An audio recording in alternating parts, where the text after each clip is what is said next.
乾坤中静默的世界，明暗交叠的夜，我从混沌中来书写漫天风和雪，折落凡尘的轰烈，一剑划破日月，用血千万遍与我为己，生命所见。血逐渐刺破黑夜，不负天命的书写，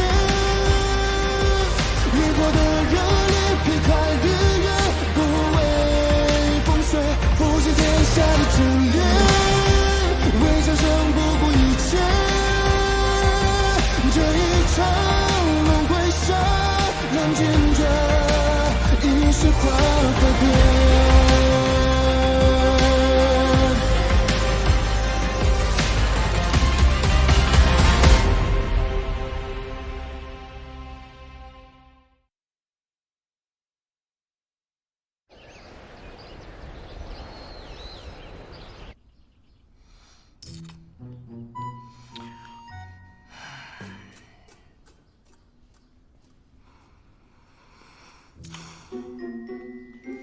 这玲珑殿好看虽好看，但我已经有好几天没有见到昭明了。他有这么忙吗？圣君的时间是属于天下人的，自然是忙。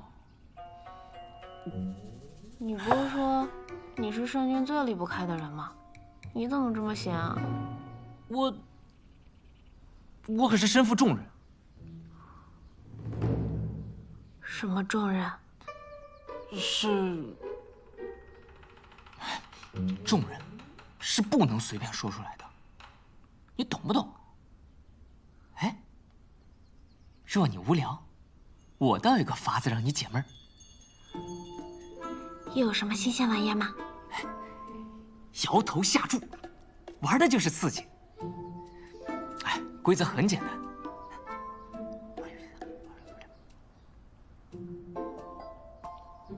你听懂了吗？啊，哎，来一句你就会了。不过，要用珍贵之物下注。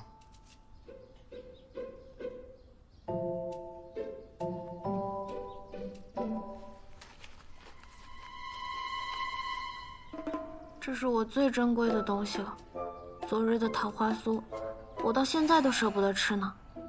那我就拿它下注吧。此物过于珍贵，你用一般之物下注即可。比如，圣君前几日送你的那盒珠宝首饰。嗯。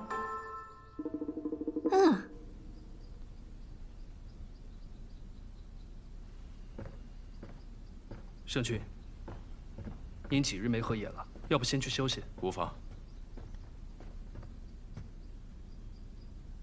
河州每日都去玲珑殿，混沌珠并无异样，也无异动。他虽是上古神器，但如今已经化为人形，便该以人相待。是。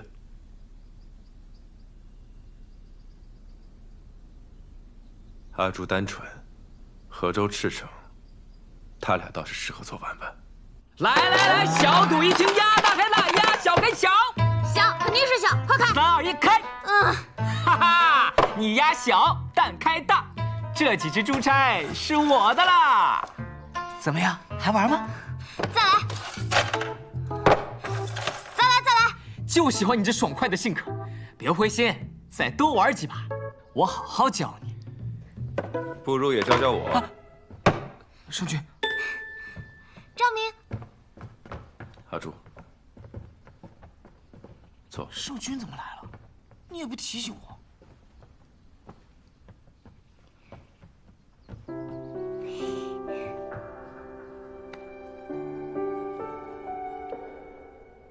开始吧。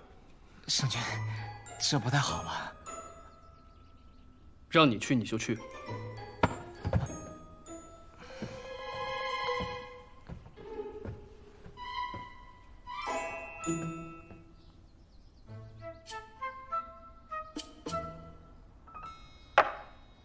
我的赌资够吗？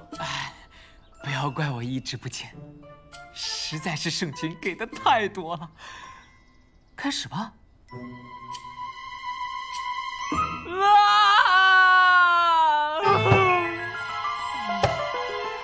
全没了，不玩了，不玩了。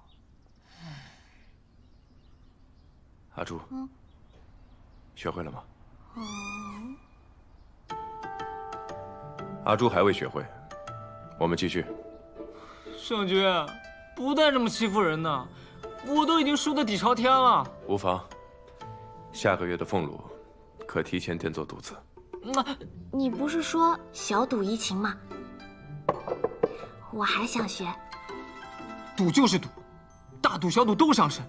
阿朱，你别学这些不好的。我和周从今日起戒赌，再也不带阿朱赌博了。阿言，传令下去，从今日起，宫中禁赌。是。退下。是。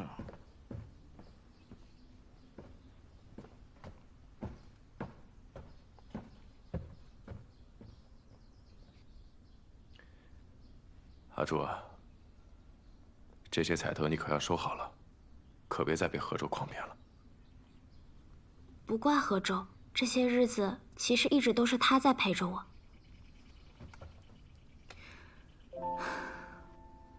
以前当珠子的时候，总是能时时刻刻见到你，现在成了人了，反而想见一面都难，倒还真有些不习惯。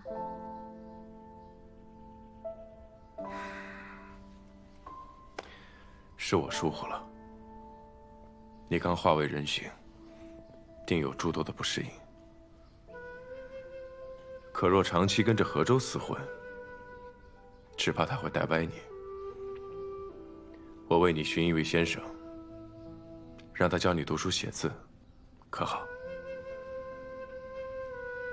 先生。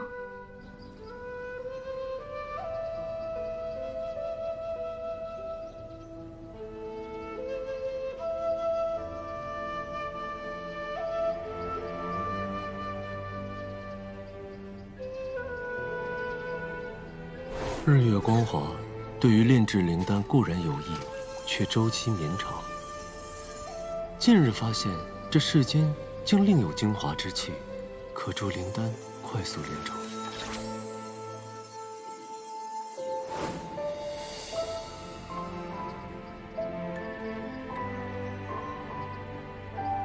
国师，我来晚了，让国师久等了。无妨，片刻等待，等到便好。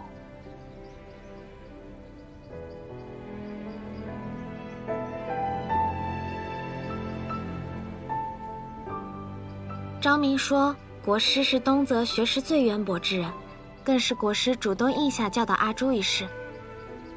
多谢国师。不用如此客气。倒显得你我生分。国师这么说，我就放心了。都怪何周一直吓我，说要毕恭毕敬，否则会被先生用戒尺打手心的。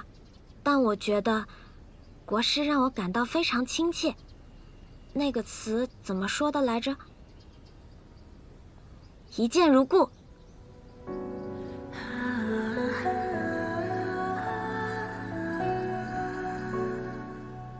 一见如故，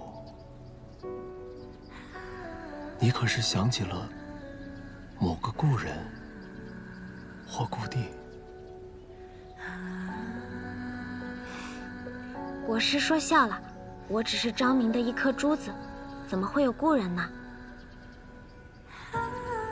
开始上课吧，今日先教你一些基础字。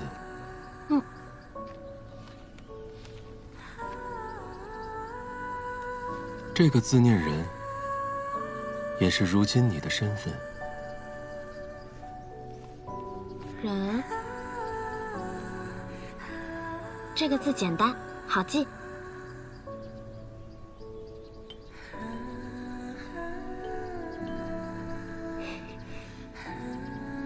此字念天，可这样记：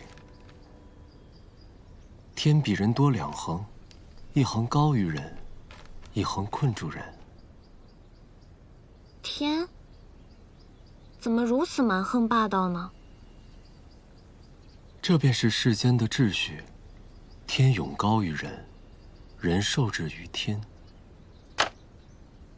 那我不喜欢天，天让人受苦，也让赵明忙得没时间陪我。人族的陪伴，须臾几十载，唯有天上之人，方能与天同寿。那样的陪伴，才叫永恒不息。可是陪伴的时间再久又怎么样呢？如果2个人待在一起，感到不快乐，那种陪伴，不是痛苦的吗？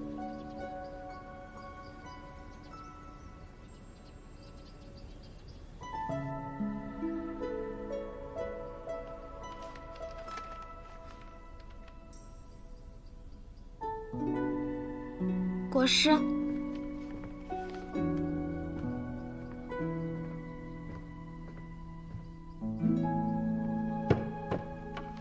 这是我跟膳房师傅学做的点心，特地拿过来给你尝尝。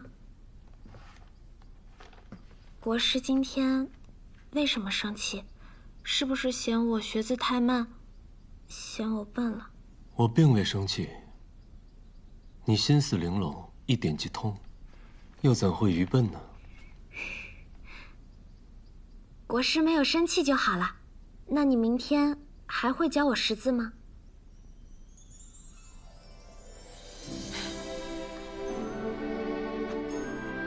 既以为人能有简单纯粹的快乐，亦是好事。打开它。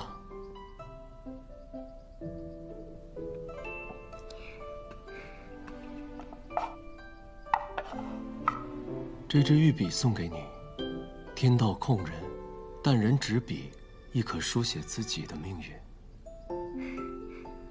多谢国师。那我就先回去了，国师记得吃点心。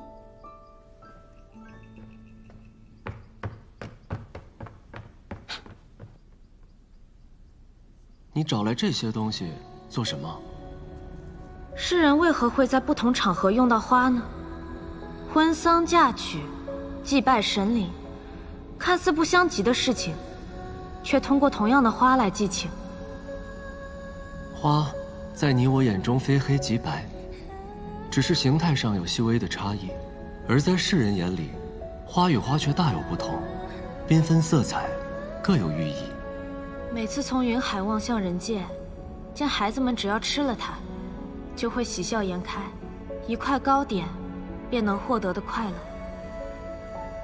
你我却感受不到。于你我而言，任何食物都没有味道。我们从未尝过酸甜苦辣，亦不会有眷恋，又何须感伤呢？彼虽如此，从未拥有，便无需眷恋。你我作为神器，虽与天同寿，受众神敬仰，却也只是昊天的工具罢了，活得还不如凡人精彩。昊天赋予你我神力，自当是不允许我们偏私，更不得偏爱任何东西。我们既然已经得到了些什么，那注定也要失去些什么吧。可是，我们尝不出味道，看不到颜色，闻不到花香，更不懂情。这数万年，与同一天无异。天命，你不觉得闷吗？世间万物皆有因果，这便是神器的代价。这往后千万年、万万年，都要如此吗？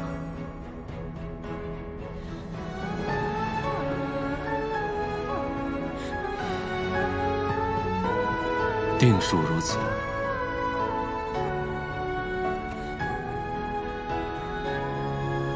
终于好天。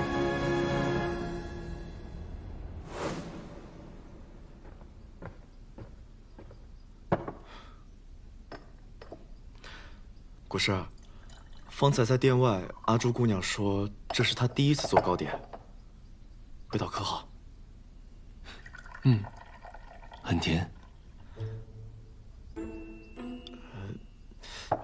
可是阿朱姑娘说今天做的是咸口。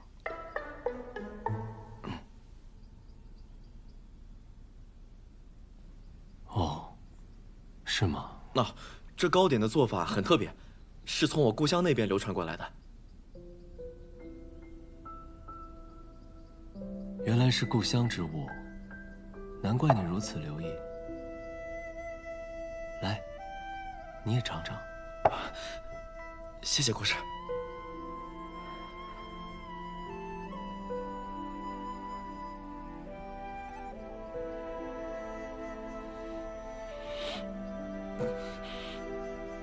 尝到这糕点，我突然有点想家了。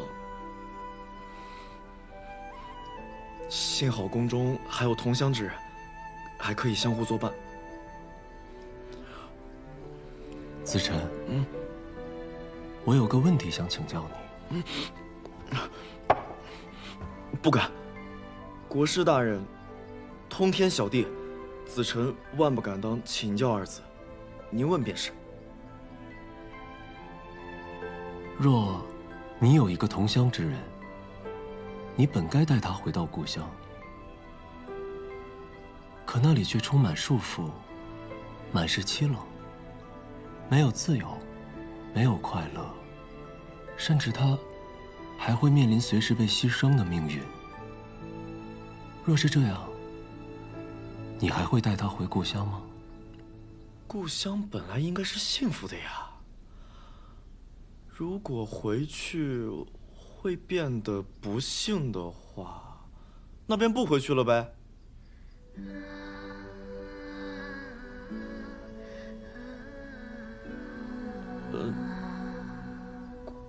国师，是子辰说错话了吗？哦，无事了，退下吧。哦，是。那糕点，谢谢国师。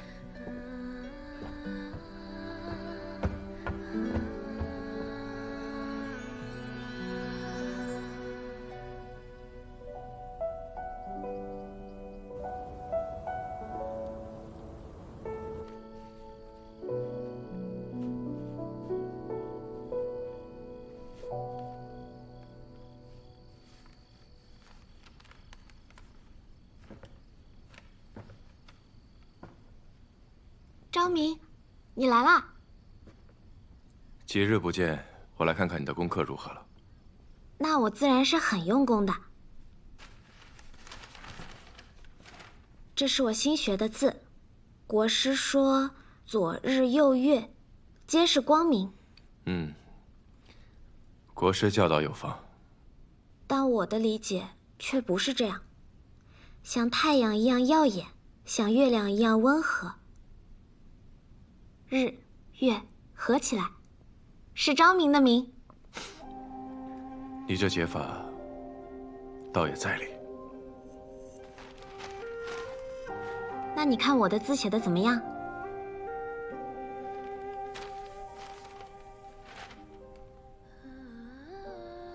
字写的是不错，但是离得有点远。离得远？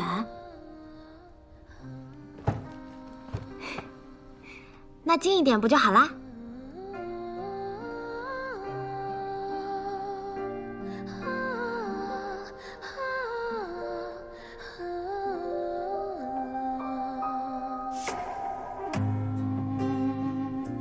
昭明，我算红颜吗？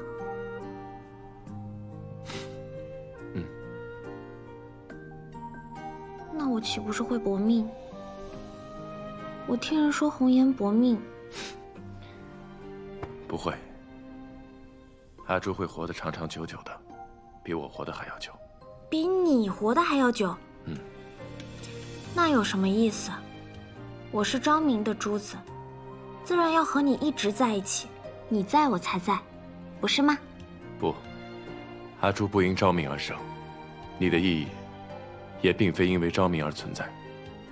岁月漫长，得失行止，终有一天，你会找到自己想做的事，想走的路。想做的事，想走的路。没关系，不必现在想，来日方长。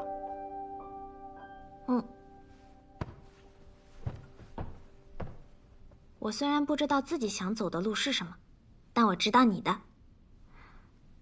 昭明是圣君，心怀天下，所以走的是天子之道。天子之道并非我所求，我想做的是顶天立地的男儿大丈夫，不困于天，亦能庇护人族，冲破这天。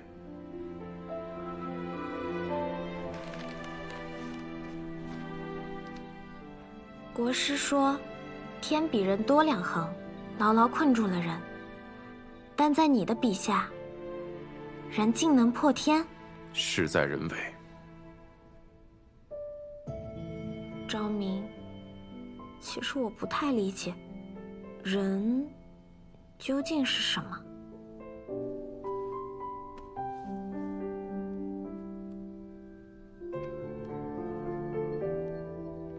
人很简单，也很复杂。看似很单薄，但也可以很有坚固。光看一张纸是看不明白的，看人要用心。心？你要看一个人，不能只看他的外表，也要看他的内在。要看他说了什么，也要看他做了什么。要看他之长，也要看他之短。看他如何待自己，也看他如何待别人。看他在顺境中的风采，也看他在逆境中的抉择。人，短短几句话是说不清的。你若想要了解，我日后带你慢慢去看。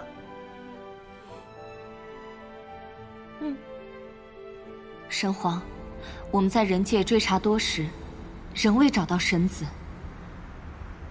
预言所示的信息有限，寻找起来简直大海捞针。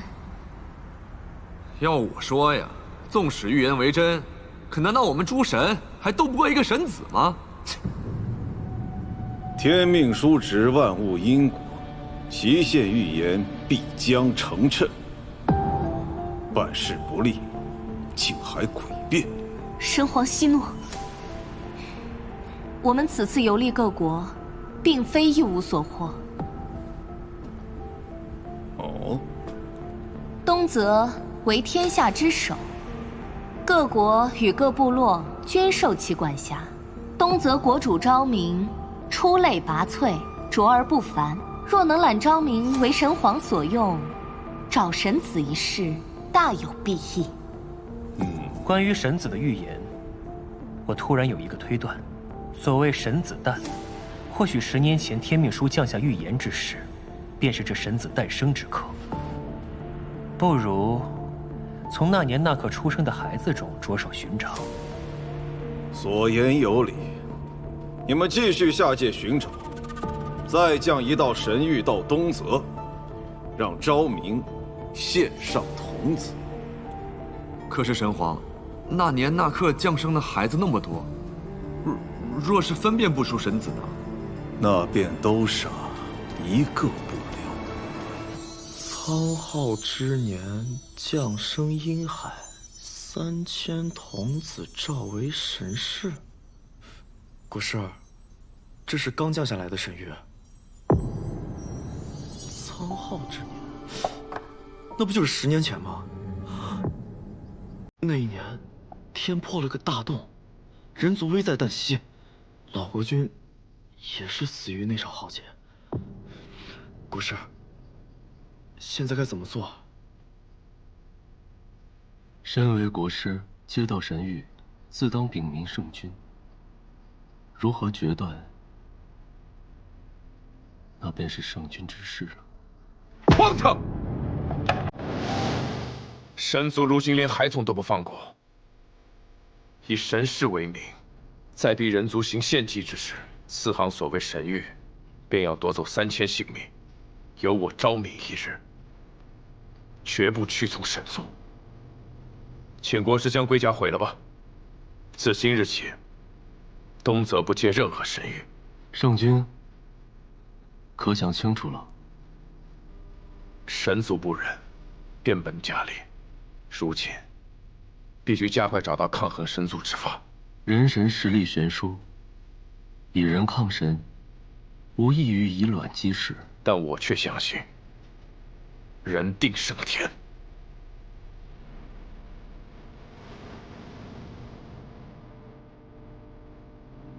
那便祝圣君得偿所愿。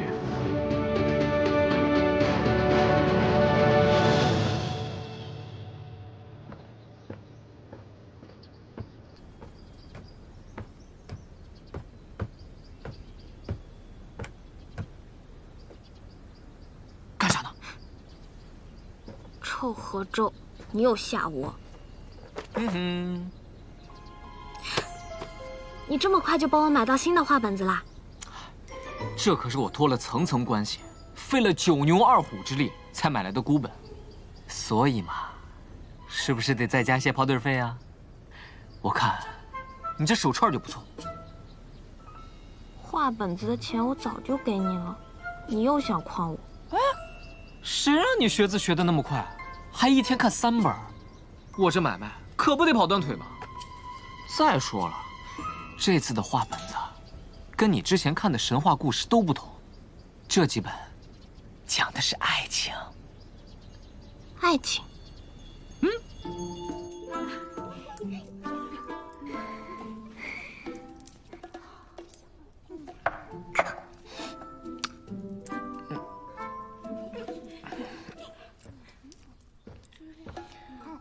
大家都吃好喝好了？要不要听故事呀？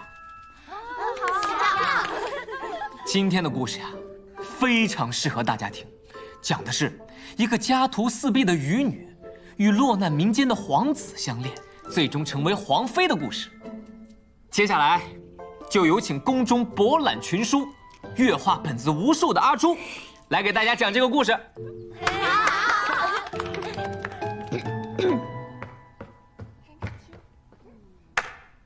在很久很久以前，有一个善良的渔女出海打鱼的时候，意外救回了一个浑身是伤的男人。渔女的姐姐发现了这件事情，就告诫渔女，千万不要在路边随便捡男人回家，特别是受了伤的男人，因为会变得不幸。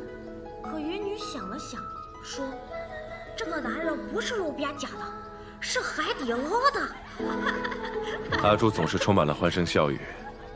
他来了之后，这原本冷清的长明宫也变得生机勃勃。是啊，宫人都很喜欢他。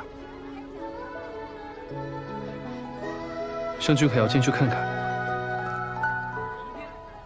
我若进去，他们便玩不开了。先去办正事吧。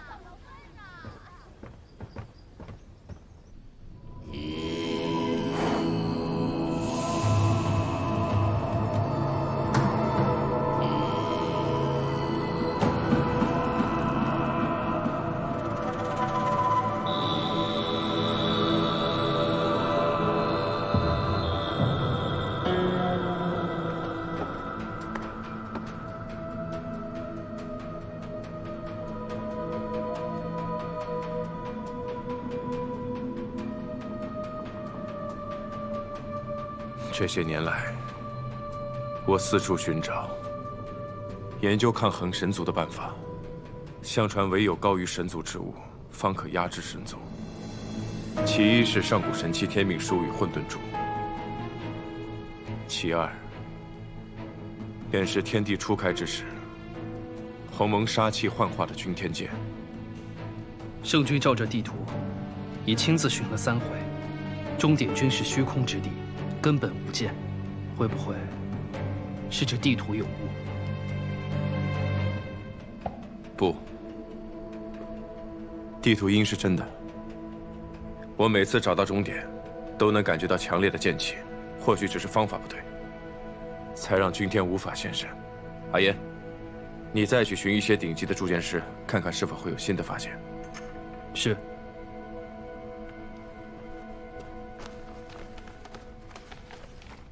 若仍未找到君天剑，圣君当真不考虑用混沌珠来对付神族？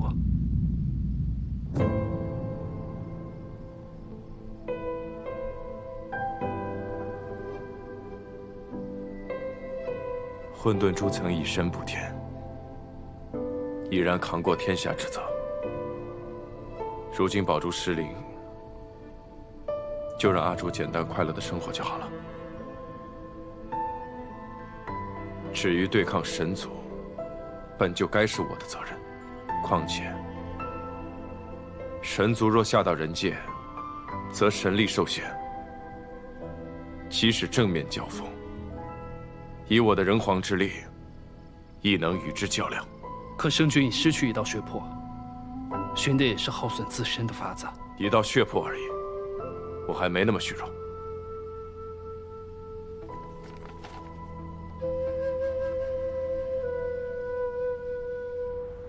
区区昭明竟敢毁掉神域，还不如直接让我杀了他得了。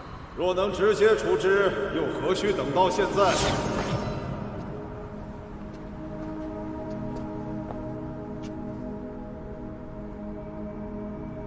昭明天生神窍，是人族唯一能修炼神力之人。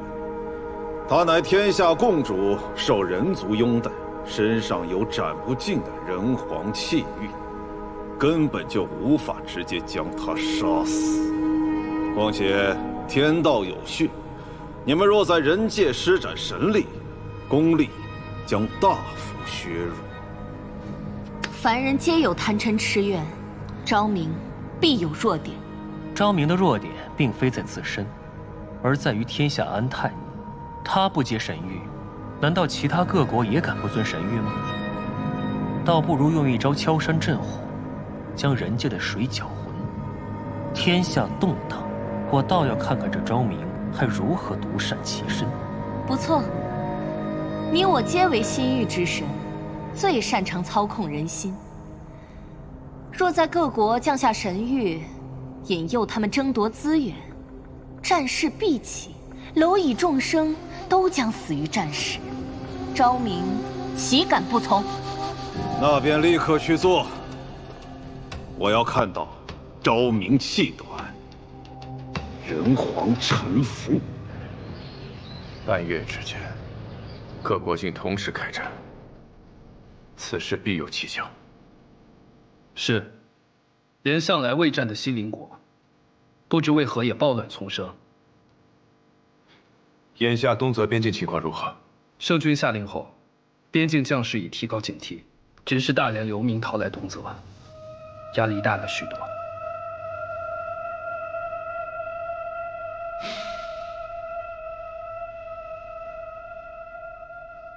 天下本为一体，无你我之分。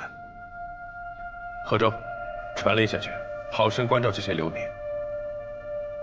另外，从今日起，自长明殿开始，吃穿用度一律节俭，用以支援难民。是。阿爷，你速去调查此事，找出背后原因。是。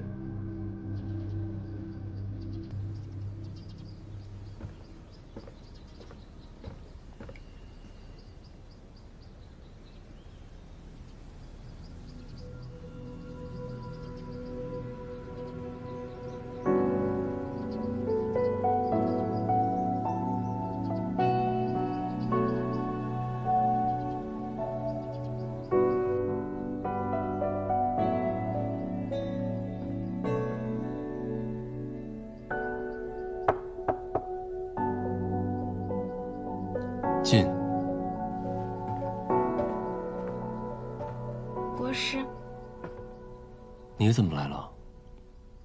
你能不能告诉我昭明过去的事情？为何？昭明虽然温厚亲切，但总透着一种说不出的感觉。直到最近，他连笑容里都带着忧愁，好像有一道看不见的枷锁在困着他。所以我想知道，他究竟经历过什么，身上又背负了什么。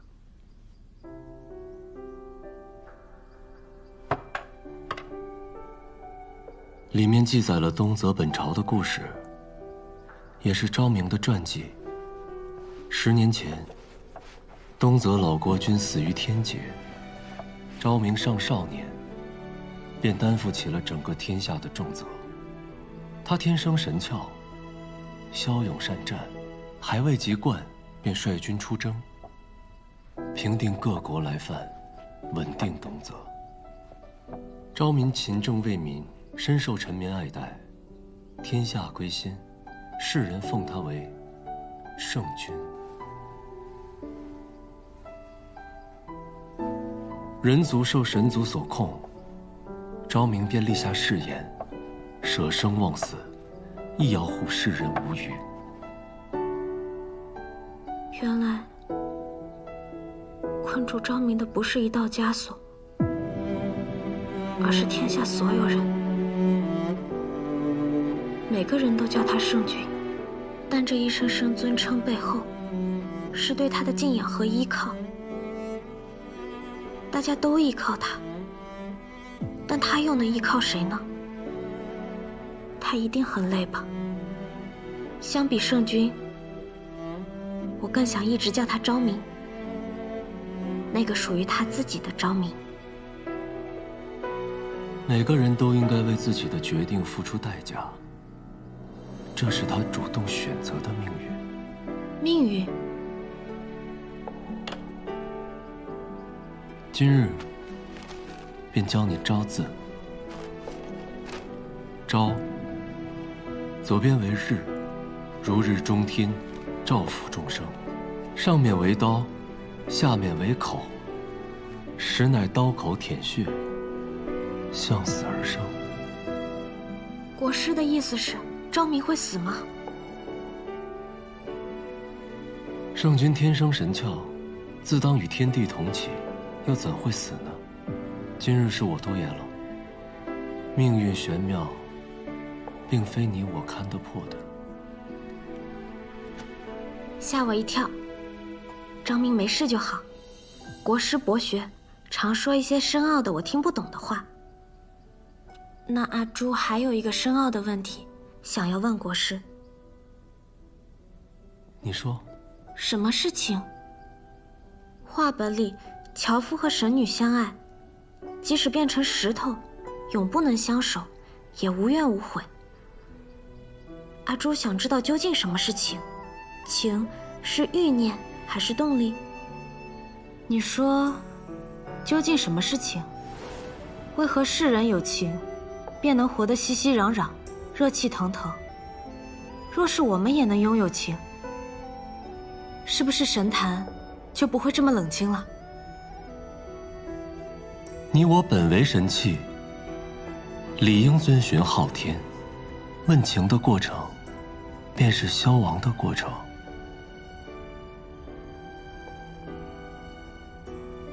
好吧，那便不问了。反正有你在我身边，日月盈仄，宇宙洪荒，天命，我们会一直在一起。我亦不知情为何物，我只知情只该属于世人，不该属于神女。神女动情，必遭天罚。看来神女也不好当嘛。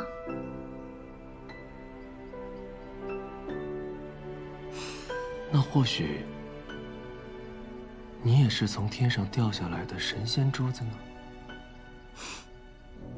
我怎么可能会是神仙珠子？我只是昭明手中的一颗普通珠子，只要每天能看到它，陪着它，我就很开心了。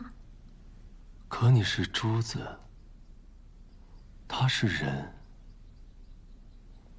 你们注定会有分开的一天。不会的，你看，画本里樵夫虽然变成了石头，但心里却依旧爱着神女，没有什么能把他们真正分开。就像我和昭明，只要我心里一直想着他，那么我们就永远不会分开。无论发生什么，阿朱都要永远陪着昭明。永远。嗯。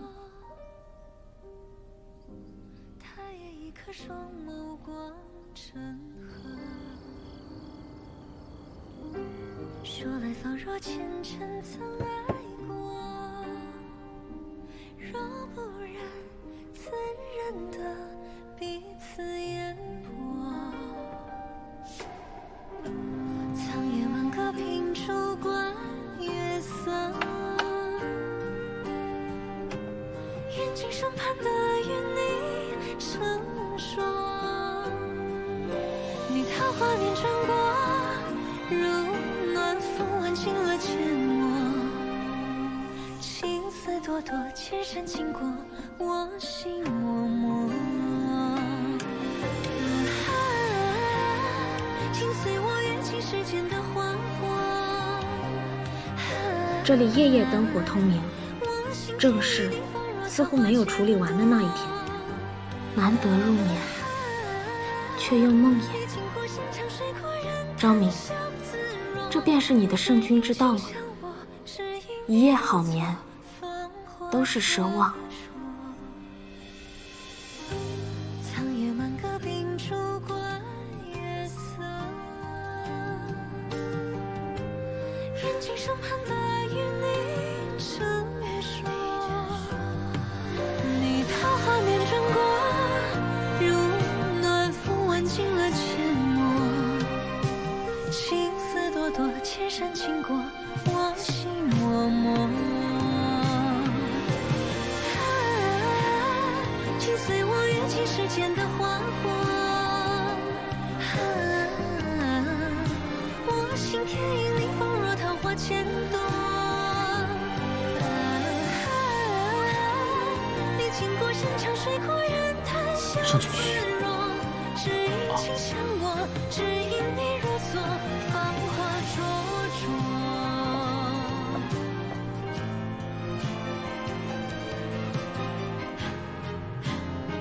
不知为何，只要你在我身边，纵万事纷扰，我亦能宁心定神。